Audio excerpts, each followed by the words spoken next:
समर्थ सर्वांना. माझ्या चॅनलवर तुमचे मनापासून स्वागत आहे. तर आपल्यापैकी अनेक जण घरात सुख शांती राहावी म्हणून रोज देवांची सेवा करतात. मी सुद्धा रोज संध्याकाळी स्वामींची नित्यसेवा करते. आजच्या व्हिडिओमध्ये मी तुम्हाला दाखवणार आहे की आणि सांगणार पण आहे, माझ्या संध्याकाळच्या स्वामींची पूजेची सुरुवात ही नेहमी देवासमोर दिवा लावून करते.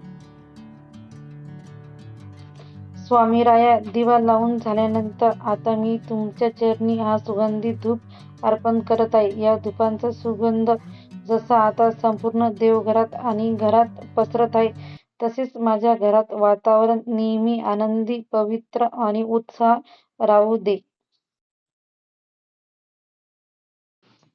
या धुपांच्या धुरासोबत माझ्या घरातील सर्व वाईट विचार, नजर दोष, कलह आणि नकारात्मक ऊर्जा कायमची बाहेर निघून जाऊ दे. माझ्या घरात सुख शांती समृद्धी आणि समाधानाचा वास असू दे. तुमच्या दिव्य अस्तित्वाचा हा सुगंधी अनुभव आमच्या पाठीशी नेहमी राहू दे. हे ब्रह्मांड नायका, आजचा संपूर्ण दिवस तुमच्या कृपेने खूप छान गेला आहे. माझ्याकडून आज नकळत कोणाचे मन दुखवले गेले असतील किंवा काही चुका झाल्या असतील तर मला तुमचे लेकरू म्हणून क्षमा करा. या पवित्र आणि सुगंधी वातावरणात महाराजांची मी तुमच्या नामांचा जप करत आहे. माझी ही छोटीशी सेवा तुमच्या चरणी स्वीकारा. धूप फिरवताना आधी स्वामींच्या चरणापाशी 2 वेळा, नंतर नाभीजवळ 1 वेळा, मुखाजवळ 1 वेळा आणि शेवटी संपूर्ण मूर्तीभोवती 3 वेळा फिरवावी.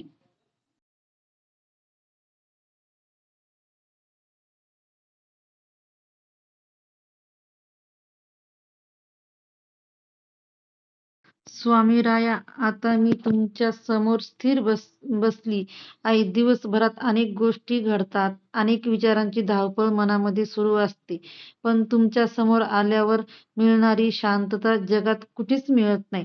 महाराज, आजपर्यंत तुम्ही मला आणि माझ्या कुटुंबाला जे काही दिलं आहे त्याबद्दल मी तुमचे मनापासून कृतज्ञ आहे. कधी कधी आम्ही संकटात घाबरतो, पण तुम्ही प्रत्येक वेळी कोणत्या ना कोणत्या रूपाने धावून येता आणि आमच्या हात धरतात.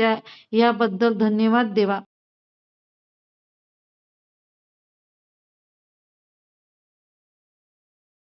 महाराजांचे वाक्य, भिवू नकोस, मी तुझ्या पाठीशी आहे, हे फक्त वाक्य नाही तर ती आम्हा भक्तांसाठी एक सुरक्षा ढाल आहे. जेव्हा संपूर्ण जग आमच्या विरोधात उभं राहते किंवा जेव्हा आम्हाला मार्ग सापडत नाही, तेव्हा पाठीमागून स्वामींचा हात आमच्या खांद्यावर असल्याचा भास होतो. तुम्ही कधीच तुमच्या भक्ताला एकटे सोडत नाही, हा आमचा दांडगा विश्वास आहे. लोक म्हणतात देव स्वर्गात असतो, पण आमच्यासाठी तुम्हीच आमचे विठ्ठल, तुम्हीच आमचे दत्ता आणि तुम्हीच आमचे शिव आहात. तुमच्या चरणी आल्यावर कोणत्याही मंदिराची कमतरता भासत नाही. तुम्ही लीलाधारी आहात. अक्कलकोटमध्ये राहून तुम्ही लाखो भक्तांचा उद्धार केला आणि आज निर्गुण स्वरूपातही तुम्ही आमच्या घरात, आमच्या हृदयात वास करत आहात. आजच्या जगात आपल्या कोणत्याही अडचणी आल्या की आपण गुगलवर सर्च करतो, पण गुगल फक्त माहिती देते, मार्ग दाखवत नाही. आयुष्यात जेव्हा आपण पूर्णपणे अडकतो, तेव्हा कोणताही रस्ता दिसत नाही, तेव्हा आपल्या संकटात फक्त उत्तर हे अक्कलकोटच्या या राजाकडेच असते. भिवू नकोस, मी तुझ्या पाठीशी आहे, हा आवाज माणसाला मरणाच्या दारातून सुद्धा परत खेचून आणतो. स्वामी हे देव नंतर आहेत, आधी ते आपल्या पाठीराखे आहेत आणि आपल्या हक्काचा माणूस आहेत. माळ जप करताना माळ ही नेहमी अनामिकेवर म्हणजे 3ऱ्या बोटावर ठेवावी आणि मध्यम बोटाने व अंगठ्याने मणी पुढे सरकवावेत. सुमेरू कधीही ओलांडायचा नसतो. दुसरी माळ सुरू करताना माळ उलट फिरवून पुन्हा पाठीमागे यावी.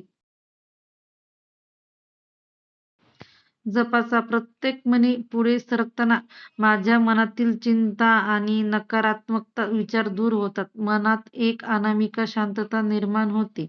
हा जप म्हणजे केवळ शब्दाचे उच्चारण नाही, तर स्वामीवर असलेला माझा अथंग विश्वास आहे. माझे हे काय जे होईल ते स्वामीच्या इच्छेने आणि माझ्या चांगल्यासाठी होईल, हा भाव मनात ठेवते. हे श्री स्वामी समर्थात जप करताना माझे लक्ष विचलित झाले असल्याचे, मंत्र उच्चारात काही चूक झाले असल्याचे किंवा बोटाची मुद्रा चुकली असल्याचे मला क्षमा करा. मी अज्ञानी आहे. माझी ही अपूर्ण सेवा तुमच्या चरणी स्वीकारा. हे स्वामी समर्थराया, या आरतीच्या प्रकाशाप्रमाणे माझे जीवनही प्रकाशाने भरून टाका. माझ्या मनातील आणि घरातील सर्व अंधार, नकारात्मकता, दुःख, आजारापासून दूर करा. तुमचे तेज आणि आशीर्वाद माझ्यावर सदैव राहू द्या. स्वामी, मी माझे संपूर्ण जीवन, माझे दुःख सुख तुमच्या चरणी अर्पण करत आहे. या जगात माझे तुमच्याशिवाय कोणी नाही. माझा हात कधीच सोडू नका आणि मला नेहमी तुमच्या छायेत सुरक्षित ठेवा. जेव्हा आपण स्वामीकडे डोके टेकवतो, तेव्हा आपली सर्व संकटे, सर्व चिंता स्वामींच्या चरणी सोडून द्यायच्या असतात. कारण स्वामी म्हणतात, तू चिंता कशाची करतो? मी तुझ्या पाठीशी आहे.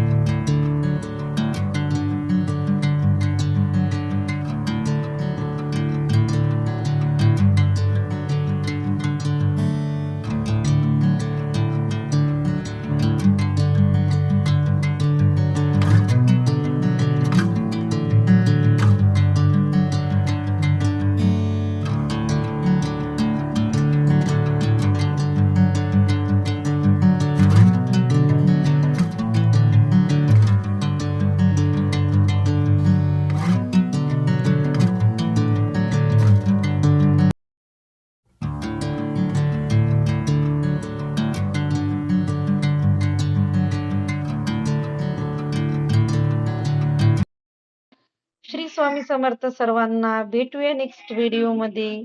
तोपर्यंत बाय बाय.